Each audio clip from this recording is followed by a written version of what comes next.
अध्याय 36। मुगल साम्राज्य। मुगल वंश का संस्थापक बाबर था। बाबर एवं उत्तरवर्ती मुगल शासक तुर्क एवं सुन्नी मुसलमान थे। बाबर ने मुगल वंश की स्थापना के साथ ही पद बादशाही की स्थापना की, जिसके तहत शासक को बादशाह कहा जाता था। बाबर का शासनकाल 1526 से 1530 ईस्वी तक रहा है। बाबर का जन्म फरवरी 1483 ईस्वी में हुआ था। इनके पिता का नाम उमर सिख मिर्जा था, जो कि फरगना नामक एक छोटे से राज्य के शासक थे। बाबर फरगना की गद्दी पर 8 जून 1494 ईस्वी में बैठा। बाबर ने 1560 ईस्वी में बादशाह की उपाधि धारण की, जिसे अब तक किसी तैमूर शासक ने धारण नहीं की थी। बाबर के 4 पुत्र थे: हुमायूं, कामरान, अस्करी और हिमदाल। बाबर ने भारत पर 5 बार आक्रमण किया। बाबर का भारत के विरुद्ध किया गया प्रथम अभियान 1519 ईस्वी में यूसुफ जाई जाति के विरुद्ध था। इस अभियान में बाबर ने बाजौर और भेरा को अपने अधिकार में कर लिया। पानीपत के प्रथम युद्ध में बाबर ने पहली बार तुगलमा युद्ध नीति एवं तोपखाने का प्रयोग किया था। उस्ताद अली और मुस्तफा बाबर के दो प्रसिद्ध निशानेबाज थे, जिसने पानीपत के प्रथम युद्ध में भाग लिया था। बाबर द्वारा लड़े गए प्रमुख युद्ध: पानीपत का पहला युद्ध 21 अप्रैल 1526 ईस्वी को इब्राहिम लोदी और बाबर के बीच में हुआ था, जिसमें बाबर विजयी रहा। दूसरा खानवा का युद्ध 17 मार्च 1527 ईस्वी को हुआ, राणा सांगा एवं बाबर के बीच में, जिसमें बाबर विजयी रहा। और चंदेरी का युद्ध हुआ 29 जनवरी 1528 को मेदिनी राय और बाबर के बीच में, जिसमें बाबर विजयी रहा।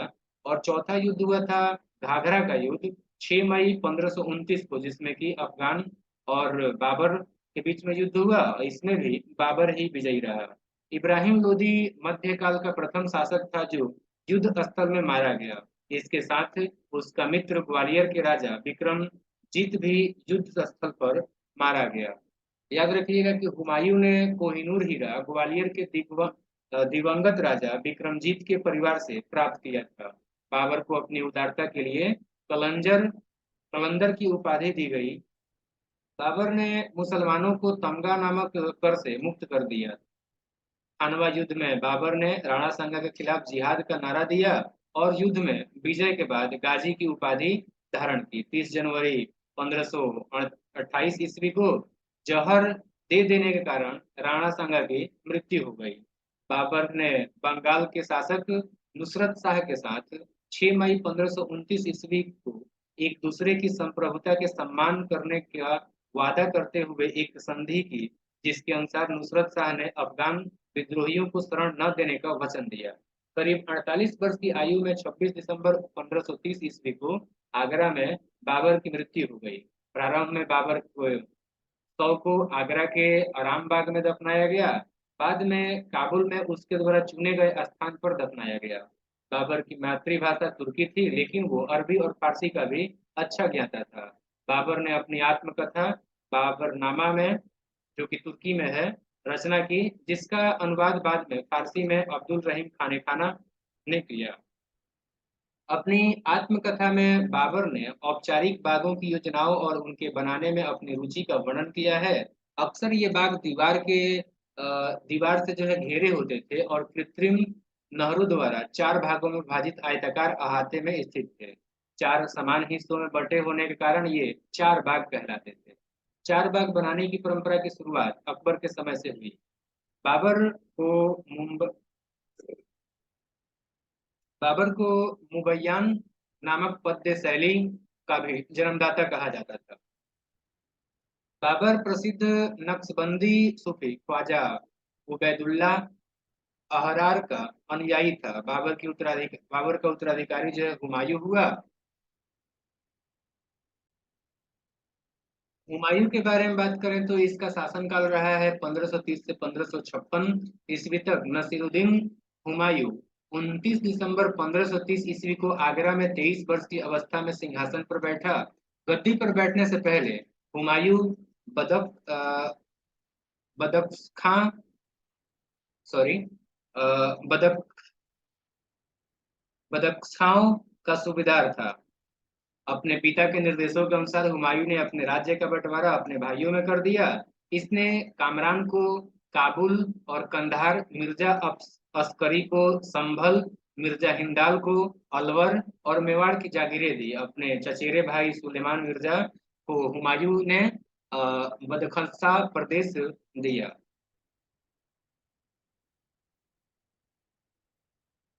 1533 ईस्वी में हुमायूं ने दीन पनाह नामक एक नए नगर की स्थापना की थी।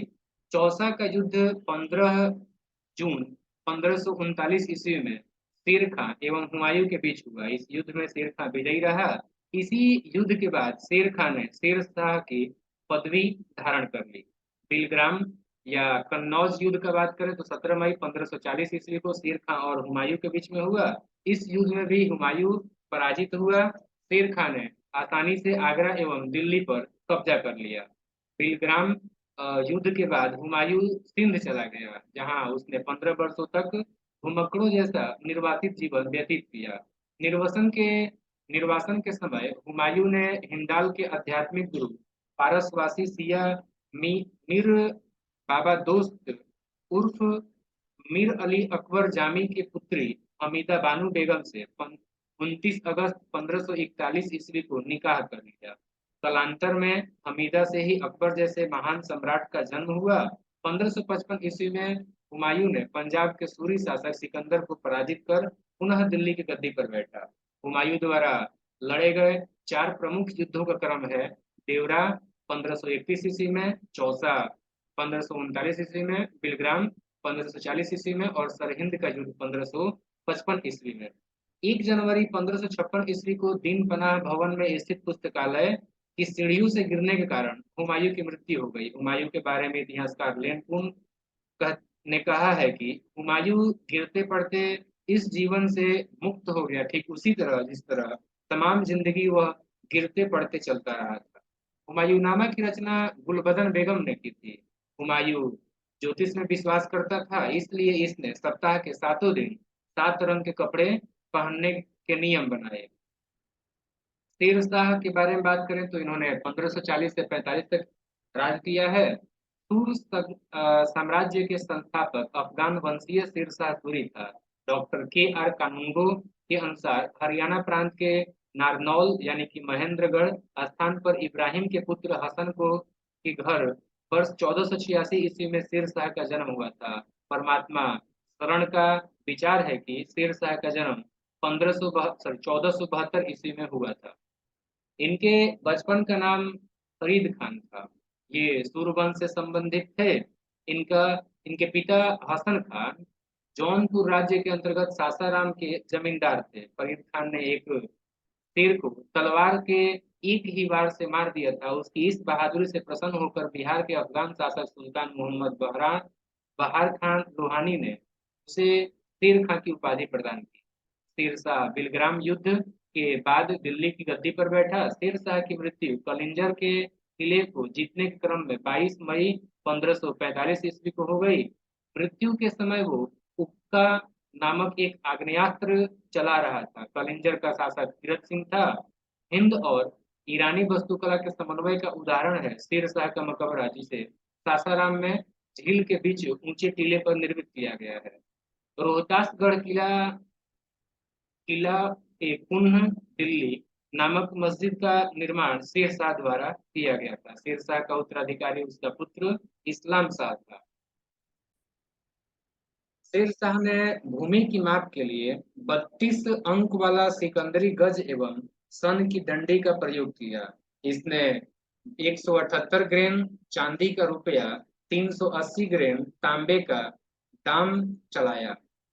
शेर शाह ने रोहतासगढ़ के दुर्ग एवं कन्नौज के स्थान पर शेरसुर नामक नगर बसाया। शेर शाह के समय पैदावार का लगभग 1/3 भाग सरकार लगान के रूप में वसूल करती थी। कबूलियत एवं पट्टा प्रथा की शुरुआत शेर शाह ने की थी।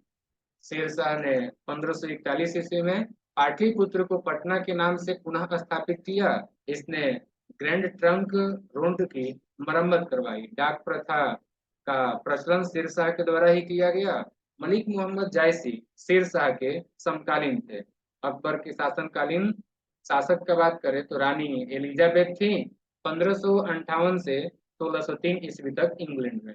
इसी प्रकार से ईरान में शाह अब्बास थे समकालीन, जो कि 1588 से 1629 ईस्वी तक शासन किए। और रूस के शासक थे जार इवान फोर्थ बेसिलिएविच, ये आपका 1530 से 1584 ईस्वी तक शासन किए। जार इवान चतुर्थ बेसिलिएविच इवान दी टेरिबल के नाम से कुख्यात था। अब हम बात करेंगे अकबर के बारे में। अकबर 1556 से 1605 ईस्वी तक शासन किया। सम्राट अकबर का जन्म 15 अक्टूबर 1542 ईस्वी को हमीदा बानो बेगम के गर्भ से अमरकोट के राणा पीर साल के महल में हुआ। अकबर के बचपन का नाम जलाल था। उसका राज्याभिषेक 14 फरवरी 1526 ईस्वी को पंजाब के कालानौर नामक स्थान पर हुआ। अकबर का शिक्षक अब्दुल लतीफ ईरानी विद्वान था। वो जलालुद्दीन मोहम्मद अकबर बादशाही गाजी की उपाधि से राज सिंहासन पर बैठा। बैरम खां, जो कि शिया मतावलंबी था, 1556 से 60 तक अकबर का संरक्षक रहा। वो बदख्शां सॉरी ब बदख्शान बदख्शान का निवासी था। उसे प्यार से खानी बाबा कहा जाता था। पानीपत की दूसरी लड़ाई 5 नवंबर 1526 सॉरी पानीपत की दूसरी लड़ाई 5 नवंबर 1556 ईस्वी को अकबर और हेमू के बीच में हुई थी। इस युद्ध में अकबर की विजय हुई थी। 31 जनवरी 1561 ईस्वी को मक्का की तीर्थ यात्रा के दौरान पाटन नामक स्थान पर मुबारक खां नामक युवक ने बैरम खां की हत्या कर दी। मई 1562 ईस्वी में अकबर ने हरम दल से अपने को पूर्णतः मुक्त कर लिया। हल्दी घाटी का युद्ध 18 जून 1576 ईस्वी को मेवाड़ के शासक महाराणा प्रताप और अकबर के बीच में हुआ। इस युद्ध में अकबर विजयी हुआ। इस युद्ध में मुगल सेना का नेतृत्व मान सिंह एवं आसफ खान ने किया था। अकबर का सेनापति मान सिंह था। हल्दी घाटी युद्ध के समय कुंभलगढ़ राणा प्रताप की राजधानी थी। राणा की ओर से इस युद्ध में हकीम खान सूर के नेतृत्व में एक अफगान फौजी टुकड़ी और भीलों की एक छोटी सी सेना ने भी भाग लिया था। महाराणा प्रताप की मृत्यु 19 जनवरी 1597 ईस्वी में एक सख्त धनुष की प्रत्यंचा चढ़ाते समय अंदरूनी चोट लग जाने के कारण हो गई। हल्दी घाटी के युद्ध के बाद राणा प्रताप ने डूंगरपुर के निकट चावड़ में नई राजधानी बनाई। याद रखिएगा, महाराणा प्रताप के घोड़े का नाम चेतक और हाथी का नाम राम प्रसाद था। दीन ए इलाही धर्म का प्रधान पुरोहित अकबर था। दीन ए इलाही धर्म स्वीकार करने वाला प्रथम और अंतिम हिंदू शासक बीरबल था।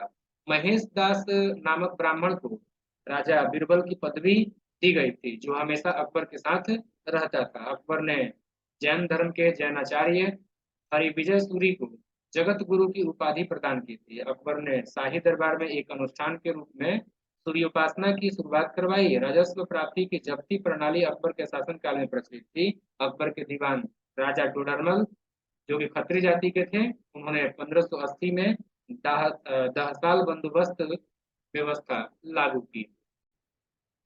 अकबर द्वारा जीते गए प्रदेश मालवा, उसके शासक था बाज बहादुर, 1561 में इसको जीता। आदम खां आदम खां और पीर मोहम्मद जो है मुगल के सेनापति थे। इसी प्रकार से जो है आपका चुनार, जिसके की शासक अफगानों का शासन था, और अब्दुल्ला खान सेनापति थे। 1562 में इसको जो है जीता गया। गोंडवाना को जीता गया 1564 में, जिस पर की शासन था वीर नारायण एवं दुर्गावती का, और सेनापति थे आसम खां। आमेर का आमेर को भी मुगलों ने जीता, यानी अकबर के द्वारा जीता गया। वहां के शासक भारमल थे और 1562 में इसको जीता गया। स्वेच्छा से अधीनता इन्होंने स्वीकार किया था। 1562 में ही जो है सरफुद्दीन सेनापति के द्वारा जो है आपका जयमाल को हरा करके और मेड़ता को जो है हासिल किया था अकबर ने। इसी प्रकार से मेवाड़ को जीता था, जो कि जिसके शासक थे उदय सिंह एवं राणा प्रताप। और ये जो है आपका स्वयं अकबर ने ही जो है 1568 में जीता था। रणथंभौर को अकबर ने जीता। सुरजन हाड़ा जो है उसके शासक थे, और भगवान दास एवं अकबर ने मिलकर के जो है 1569 में इसको जीता। फिर आपका 1569 में मजनू खान काकशाह मुगल सेनापति के द्वारा जो है रामचंद्र को हरा करके और कलिंजर को जो है जीता। फिर जो है मारवाड़ को जीता गया रावचंद्र सेन से 1570 में। ये भी आपका स्वेच्छा से अधीनता स्वीकार की है। फिर इसी प्रकार से स्वेच्छा से जो है जैसलमेर के रावण हरिहर राय 1570 में अधीनता स्वीकार की है। 1570 में ही स्वेच्छा से कल्याणमल जो कि बीकानेर के थे उन्होंने स्वीकार कर लिया अधीनता। फिर आपके गुजरात, बिहार, और बिहार के जो है आपके दाऊद खां शासक थे। इन्होंने मुनीम खां खान खाना के साथ लड़ाई लड़ा और हार गए। 1574 से 76 तक लड़ाई चला और इस प्रकार से बंगाल और बिहार को जो है अकबर ने जीता। गुजरात को तो अकबर ने खुद ही जीता था। मुजफ्फर खान थर्ड जो है वहां का शासक था, 1571 में जीता इसने। और इसी के जो है यादगार में बुलंद दरवाजा बनवाया। काबुल को जो है हाकिम मिर्जा से जीता गया 1581 में मानसिंह एवं अकबर के द्वारा। कश्मीर को जो है जीता गया यूसुफ याकूब खान से 1586 में। भगवान दास एवं कासिम खान जो है वो सेनापति थे। उड़ीसा को निसार खान से जीता गया 1592 में। मान सिंह जो है वो सेनापति थे। सिंध को जानी बेग से जीता गया 1593 ईस्वी में। अब्दुल रहीम खान खाना जो है वो सेनापति थे। और बलूचिस्तान को जीता गया पन्नी अफगान से 1595 में। मीर मासूम जो है वो सेनापति थे। कंधार को जीता गया मुजफ्फर हुसैन से 1595 में। और शाह बेग जो है वो मुगल शासक अकबर के सेनापति थे। दक्षिण भारत में बात करेंगे तो खान देश को जीता गया अली खान से 1591 में। फिर जो है दौलता खान, फिर दौलताबाद को चांद बीबी से जीता गया 1599 में। और सेनापति थे मुराद अब्दुल रहीम खान खाना, अबुल फजल और अकबर। अहमदाबाद नगर, सॉरी अहमदनगर को जो है बहादुर शाह चांद बीबी के से जीता गया 1600 ईस्वी में। फिर 1601 में जो है असीरुद्दौला को जीता गया मीरन बहादुर से 1601 ईस्वी में। और ये अकबर जो है जीता और ये इसका अंतिम अभियान था। अकबर के दरबार का प्रसिद्ध संगीतकार तानसेन था। विजय गुजरात, सॉरी गुजरात विजय के दौरान अकबर सर्वप्रथम पुर्तगालियों से मिला। यहीं उसने सर्वप्रथम समुद्र को देखा। गुजरात अभियान को इतिहासकार स्मिथ ने संसार के इतिहास का सर्वाधिक द्रुतगामी आक्रमण कहा। अकबर के कुछ महत्वपूर्ण कार्य, दास प्रथा का इसने अंत किया 1562 में। अकबर को हरम दल से मुक्ति मिला 1562 में। तीर्थ यात्रा की समाप्ति हुई 1563 में। जजिया कर समाप्त किया 1564 में। 71 में जो है फतेहपुर सीकरी की स्थापना की और राजधानी जो है आगरा से फतेहपुर सीकरी ट्रांसफर किया 1575 में। इबादत खाने का स्थापना किया और इबादत खाने में सभी धर्मों के लोगों को प्रवेश की अनुमति मिली 1578 में। 1579 में जो है मजहर की घोषणा की और दीन इलाही की स्थापना की थी 1582 में। तो इलाही संवत की स्थापना किया 1583 में। और 1585 में जो है राजधानी लाहौर स्थानांतरित किया। अकबर के दरबार के प्रसिद्ध चित्रकार अब्दुल समद था। दसवंत एवं बसावन अकबर के दरबार के चित्रकार थे। अकबर के शासनकाल के प्रमुख गायक तानसेन, बाज बहादुर, बाबा रामदेव, सॉरी रामदास और बैजू बाबरा थे। अकबर की शासन प्रणाली की प्रमुख विशेषता मनसबदारी प्रथा थी। अकबर के समकालीन प्रसिद्ध सूफी संत शेख सलीम चिश्ती थे।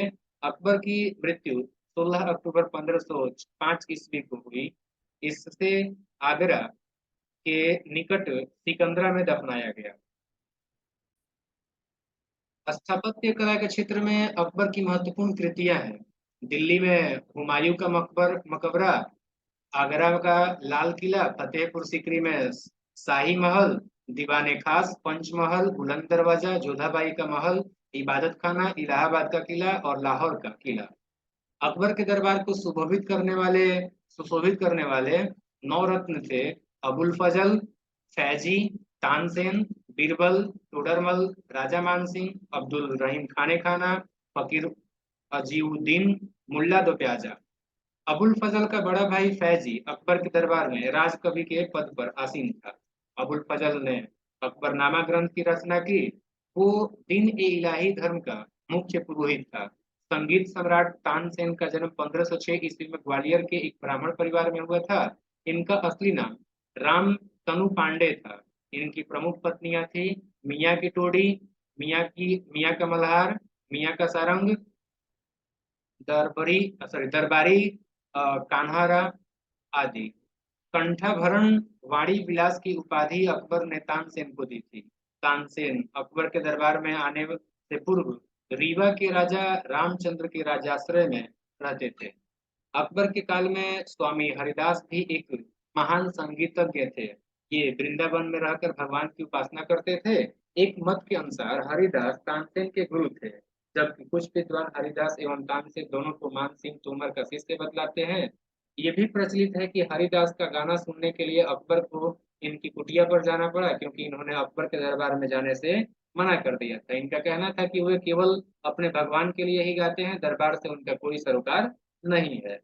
अकबर ने भगवान दास, जो कि आमेर के राजा भारमल के पुत्र थे, उनको अमीर उल उमरा की उपाधि दी। यूसुफजाइयों के विद्रोह को दबाने के दौरान बीरबल की हत्या हो गई। 1602 ईस्वी में सलीम यानी कि जहांगीर के निर्देश पर दक्षिण से आगरा की ओर आ रहे अबुल फजल के रास्ते को जो है रास्ते में वीर सिंह बुंदेला नामक सरदार ने हत्या कर दी। मुगल सम्राट अकबर ने अनुवाद विभाग की स्थापना की। नकीब खां अब्दुल कादिर बदायूनी एवं सिख सुल्तान ने रामायण एवं महाभारत की फारसी में जो है अनुवाद किया। महाभारत का नाम रज्मनामा युद्धों की पुस्तक रखा। पंचतंत्र फारसी भाषा में अनुवाद अबुल फजल ने अनवर ए सादत नाम से और मौलाना हुसैन फैज ने पार ए दानिश नाम से किया। पाजी हाजी इब्राहिम सरहादी ने अथर्ववेद का, मुल्ला शाह मोहम्मद ने राज तरंगणी का, अब्दुल रहीम खानखाना ने तुजु के बाबरी का, फैजी ने लीलावती का फारसी में अनुवाद किया। फैजी ने नल दमयंती यानी कि सूरदास द्वारा जो लिखा गया है उस कथा का फारसी में अनुवाद कर उसका नाम सहेली रखा। भागवत पुराण का अनुवाद फारसी में टोडरमल ने किया। अब्दुल कादिर बदायूनी ने सिंहासन बतीसी का अनुवाद फारसी में किया। ज्योतिष के प्रसिद्ध ग्रंथ तजक एवं तुजुक का फारसी में अनुवाद जहान ए जफर नाम से मोहम्मद खान गुजराती ने किया।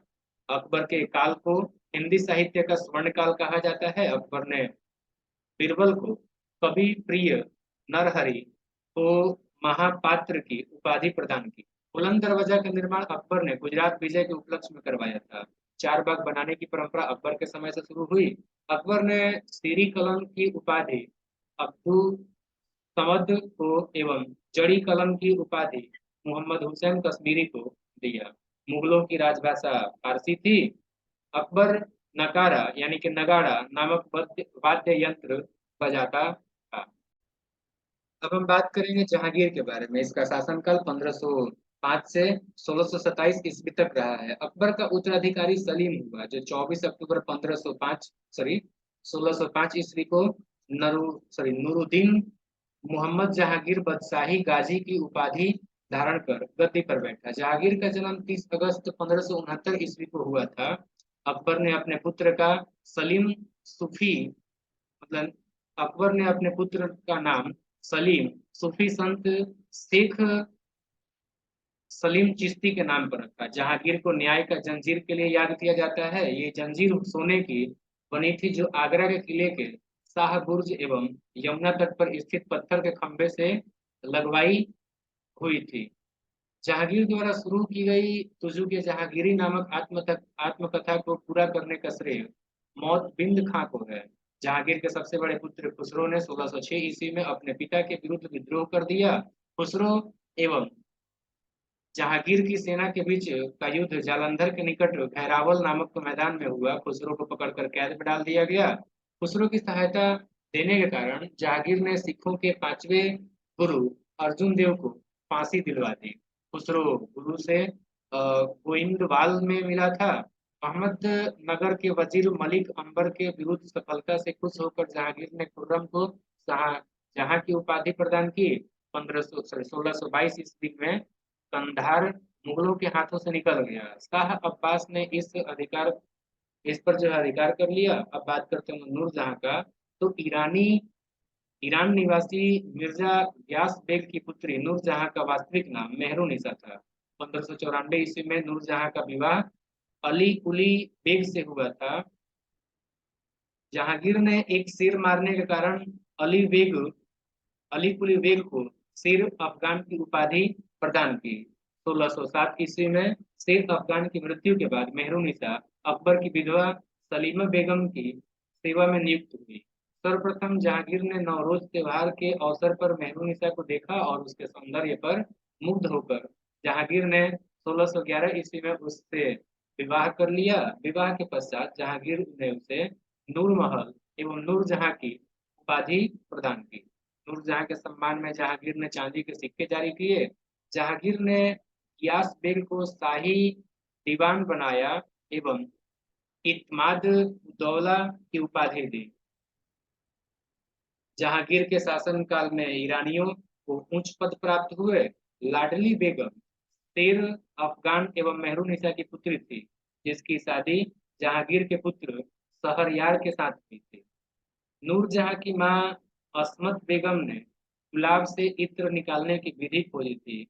महावत खान ने झेलम नदी के तट पर 1626 ईस्वी में जहांगीर, नूरजहां और उसके भाई आसफ खां को बंदी बना लिया था। जहांगीर के 5 पुत्र थे, खुसरो, परवेज, खुर्रम, शहरयार और जहांदार।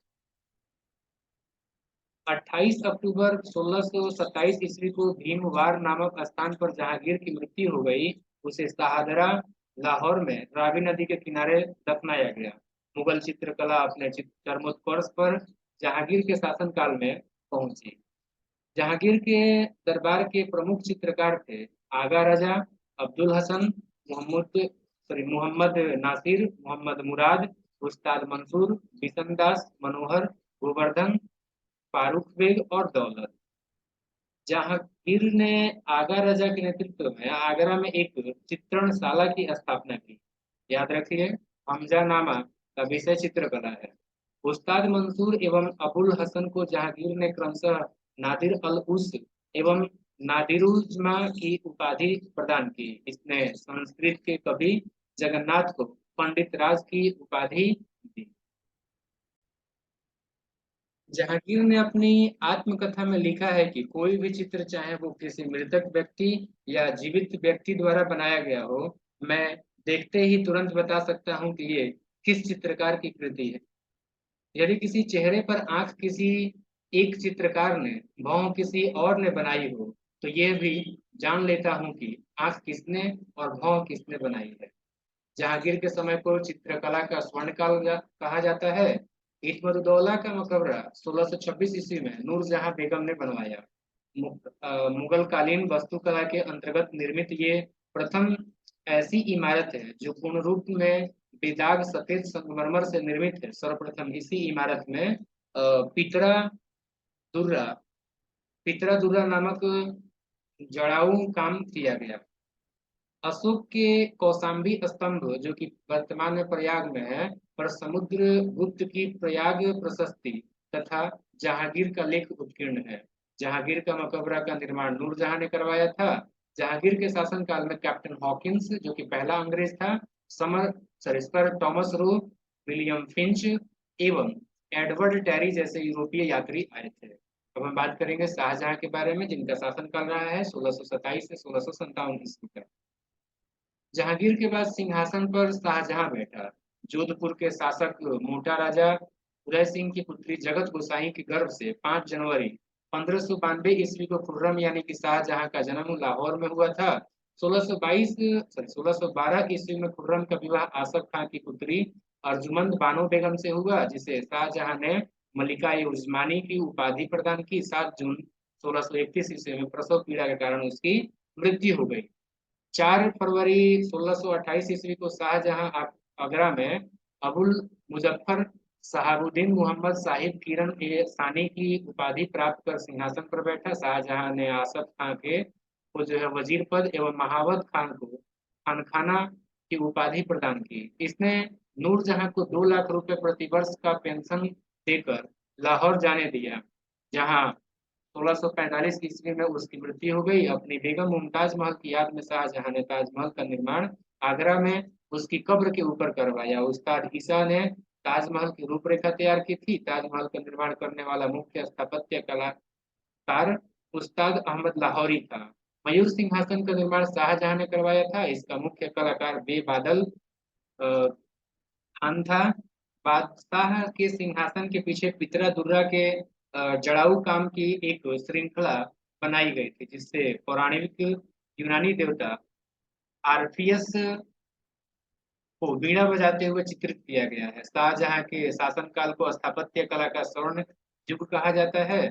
शाहजहां द्वारा बनवाई गई प्रमुख इमारतें दिल्ली का लाल किला, दीवाने आम, दीवाने खास, दिल्ली का जामा मस्जिद, आगरा का मोती मस्जिद, ताजमहल एवं लाहौर किला स्थित शीश महल आदि है। हुमायूं के मकबरा को ताजमहल का पूर्ववर्ती माना जाता है। शाहजहां ने 1632 ईस्वी में अहमदनगर को मुगल साम्राज्य में मिला लिया। शाहजहां ने 1638 में अपनी राजधानी को आगरा से दिल्ली लाने के लिए यमुना नदी के दाहिनी तट पर शाहजहानाबाद की नींव डाली। आगरे के जामा मस्जिद का निर्माण शाहजहां की पुत्री जहां आरा ने करवाई। शाहजहां के दरबार में वंशीधर मिश्र और हरि नारायण मिश्र नाम के दो संस्कृत कवि रहते थे। शाहजहां ने संगीतज्ञ लाल खां को गुण समंदर की उपाधि एवं संगीतज्ञ जगन्नाथ जो हिंदी का कवि था को महाकवि राय की उपाधि से सम्मानित किया। शाहजहां के पुत्रों में दारा शिकोह सर्वाधिक विद्वान था। इसने भगवत गीता, योग वसि योग वशिष्ठ, उपनिषद एवं रामायण का अनुवाद फारसी में करवाया। इसने सर ए अकबर यानी कि महान रहस्य नाम से उपनिषदों का अनुवाद करवाया था। दारा शिकोह कादरी सिलसिले का के जो है मुल्ला साहब बदफसी का शिष्य था। शाहजहां ने दिल्ली में एक कॉलेज का निर्माण एवं दारुल बका नामक कॉलेज की मरम्मत कराई। सितंबर 1657 ईस्वी में शाहजहां के गंभीर रूप से बीमार पड़ने एवं मृत्यु का अफवाह फैलाने के कारण उसके पुत्रों के बीच उत्तराधिकार का युद्ध समाप्त हुआ। उस समय सुजा बंगाल, मुराद गुजरात एवं औरंगजेब दक्कन में था। 15 अप्रैल 1658 ईस्वी में दारा एवं औरंगजेब के बीच धर्मट का युद्ध हुआ। इस युद्ध में दारा की पराजय हुई। सामूगढ़ का युद्ध 29 मई 1658 को दारा और औरंगजेब के बीच युद्ध हुआ। इस युद्ध में भी दारा की हार हुई। उत्तराधिकार का अंतिम युद्ध देवराई घाटी में मार्च 1659 को हुआ। इस युद्ध में दारा के पराजय होने पर उसे इस्लाम धर्म की अवहेलना करने के अपराध में 30 अगस्त 1659 ईस्वी को हत्या कर दी गई। दारा सिकोह ने अपना निर्वासित जीवन अलवर यानी कि राजस्थान के कांकड़ी कंकबाड़ी किला में बिताया। इस किला का निर्माण जय सिंह सेकंड ने किया था। शाह बुलंद इकबाल का बात करें तो इसके रूप में दारा सिकोह को जाना जाता है। 8 जून 1658 को औरंगजेब ने शाहजहां को बंदी बना लिया। आगरा के किले में अपने कैदी जीवन के 8वें वर्ष यानी कि 22 जनवरी 1666 को 74 वर्ष की आयु में शाहजहां की मृत्यु हो गई। अब बात करेंगे हम लोग औरंगजेब के बारे में, जिनका शासनकाल रहा है 1658 से 1707 ईस्वी तक। औरंगजेब का जन्म 24 अक्टूबर 1618 ईस्वी को दोहाद यानी कि गुजरात नाम में दोहाद नाम के जो है जगह पर गुजरात में हुआ था। औरंगजेब के बचपन का अधिकांश समय नूरजहां के पास बीता। 18 मई 1637 को फारस के राजघराने की दिलरास बानो बेगम के साथ औरंगजेब का निकाह हुआ।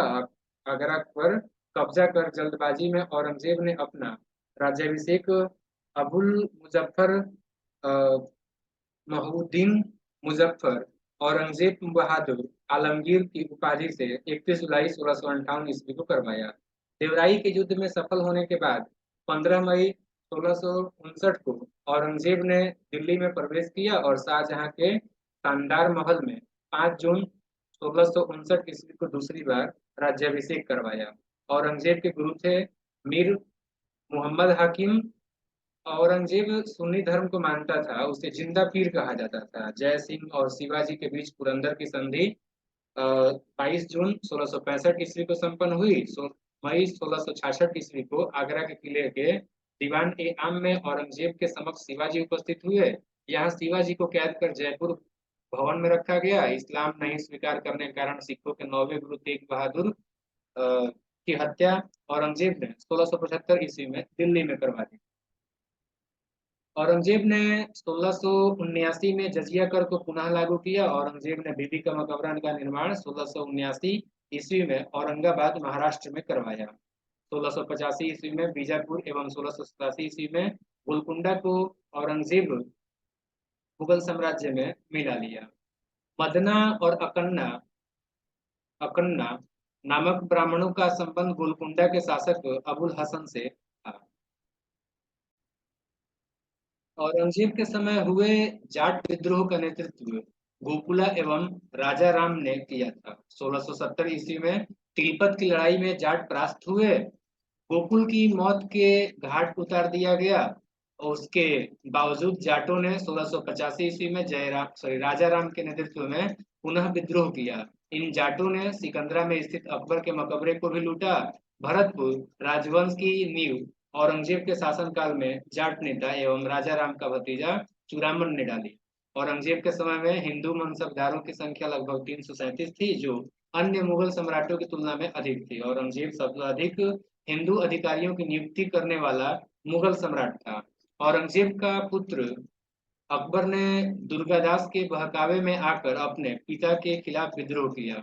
औरंगजेब ने कुरान को अपने शासन का आधार बनाया। इसने सिक्के पर कलमा खुदवाना, नौरोज पर नौरोज का त्योहार मनाना, भांग की खेती करना, गाना बजाना, झरोखा दर्शन, तुलादान प्रथा आदि पर प्रतिबंध लगा दिया। तुलादान प्रथा का बात करें तो इस प्रथा में सम्राट को उसके जन्मदिन पर सोने चांदी एवं अन्य वस्तुओं से तोलने की प्रथा थी। ये अकबर के जमाने में प्रारंभ हुई थी। औरंगजेब ने दरबार में संगीत पर पाबंदी लगा दी थी और सरकारी संगीतज्ञों को अवकाश दे दिया गया। भारतीय शास्त्रीय संगीत का पर जो है फारसी में सबसे अधिक पुस्तकें औरंगजेब के ही शासनकाल में लिखी गई। औरंगजेब स्वयं बीड़ा बजाने में जो है दक्ष था। औरंगजेब 1665 ईस्वी में हिंदू मंदिरों को तोड़ने का आदेश दिया। इसके शासनकाल में तोड़े गए मंदिरों में सोमनाथ का मंदिर, बनारस का विश्वनाथ मंदिर, वीर सिंह देव द्वारा जहांगीर काल में मथुरा में निर्मित केशव राय मंदिर थे। औरंगजेब की मृत्यु 20 फरवरी 1707 ईस्वी को हुई। इसे फुलदाबाद, जो अब रोजा कहलाता है, में दफनाया गया। औरंगजेब के समय सूबों की संख्या 20 थी।